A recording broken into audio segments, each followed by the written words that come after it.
First energy, they're Ayton is 12 for 20 on the roll so far in the first 5 games. And like, that's, I don't know if you guys can tell on film, they're tough shots. Like they're sinking in on the weak side. He's getting swarmed in there. Like he hit a ridiculous contested floater over Gobert in crunch time last night. Like he is hitting tough shots in the middle of the lane. It's a release valve for that offense.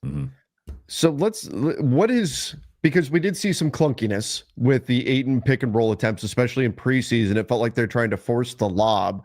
How are we feeling about Ayton and pick and roll right now with Austin? And then how does that progress with Luka back? I generally am bullish on it in the big picture. I think lob timing is very much a thing that takes a lot of reps. Luka is so damn good at it that I'm relatively certain that Ayton's going to get connected on a bunch of lobs throughout the season. I think with Austin, it'll be a little bit more tricky because Ayton doesn't roll super hard all the time and has a little bit of a tighter lob window than you'd think for an athlete of his size.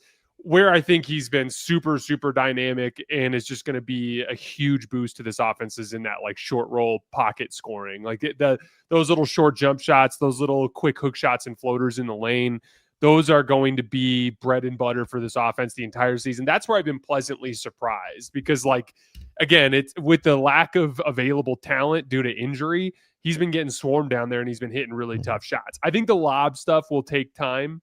I think Luka will eventually figure that out, but I mean, the short roll stuff is way ahead of schedule. I think we've seen real growth with the Austin Ayton pick and roll since Luka went out, and it's sort of been out of necessity, right? And I had it through the first comparing like the first 2 games versus games 3 and 4. I don't have the updated numbers off of last night, but Austin fed Ayton 11 times through the first 2 games. That jumped up to 24 times over the next couple of games. So you saw them spamming that. And I think one of the benefits from, like, of course you want continuity and chemistry and the reps because you lost that in the preseason. But I think one of the silver linings to this whole situation, in addition to just them actually winning games and maintaining their standing in the West, has been we've seen what an Austin-led group can be. And I actually think, like, moving forward, I would like to see that as they start to figure out some of the second unit pairings. I kind of like the Austin Ayton 2-man game, and especially in comparison with looking at like the different combinations, I'd almost rather structure it like Austin and Ayton with what they have, and they're kind of like funky pick and roll chemistry with each having their own rhythm. And then Luka and Jackson, because we know what Luka does with a lob threat, and Austin is not quite the lob threat the lob passer that Luka is. So I think there's like some natural synergy there of Luka will maximize Jackson offensively and what Jackson is good at, and that really complements Luka. And Ayton could fit with either Luka or Austin, but I kind of like putting him with Austin in some of those second unit groupings. And I think now we have a growing sample size of their 2-man game. It's looked much better than compared to like Golden State or Minnesota last week. And getting these reps, I think, will pay dividends later in the season.